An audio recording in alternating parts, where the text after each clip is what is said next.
Encounters and Exits. "How did you get in here?" said Romana. She was walking through the garden with Lord Ferrain, he of the black robes and black hearts. "In the same way that you are not here, Madam President." He was smiling. "We're both ghosts, are we not?"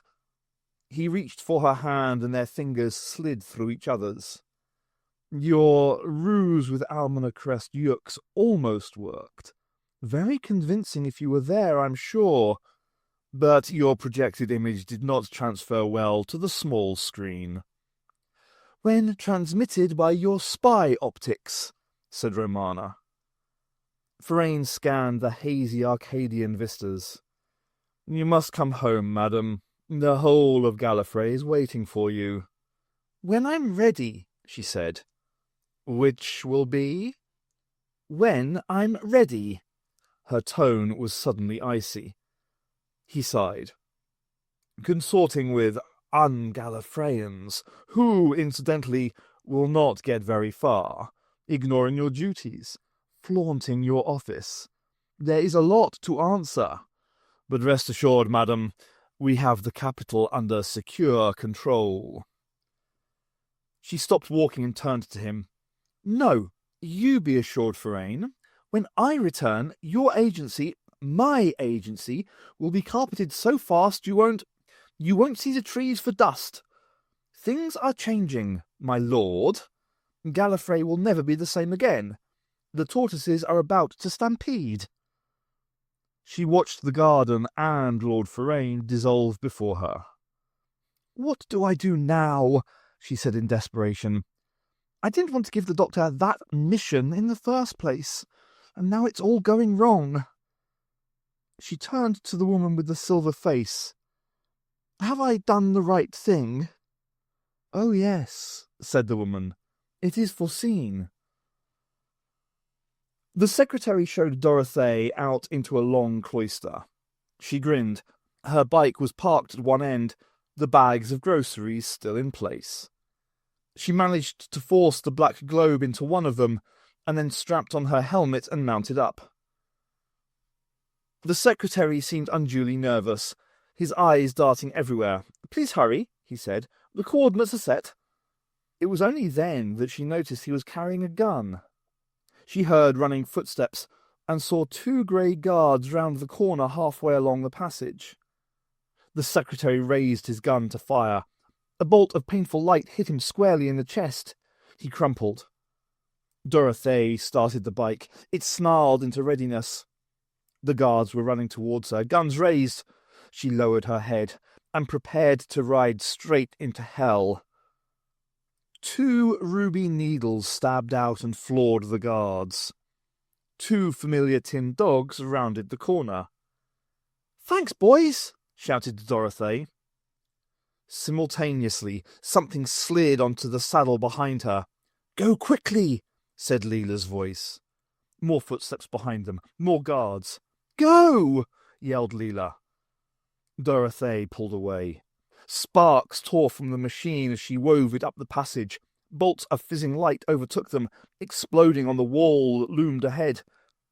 The bust of a previous president detonated in front of them. "Pandak, the original!" shouted Leela, and the wall vanished in a clap of golden thunder.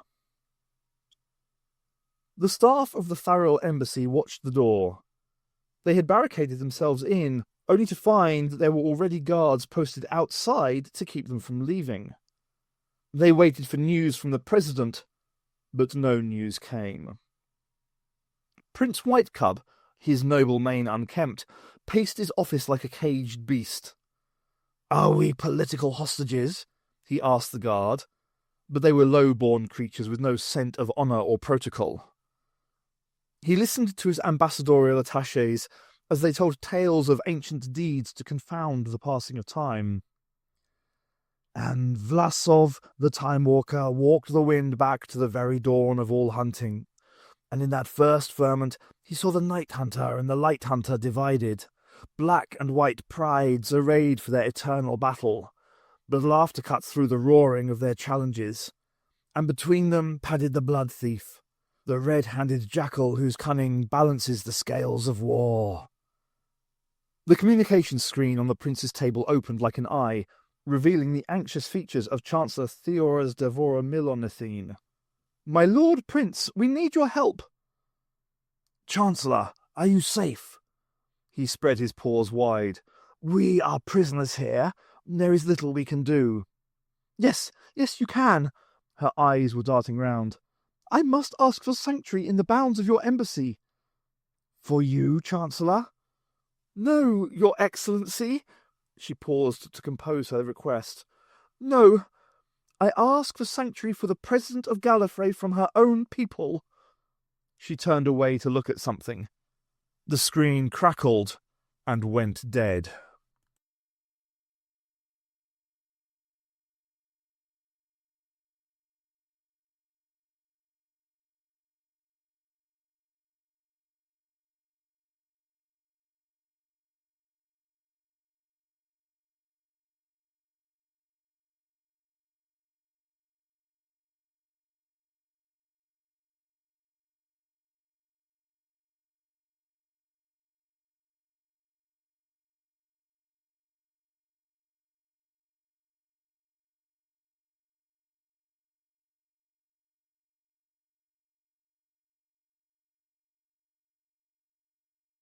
Theoras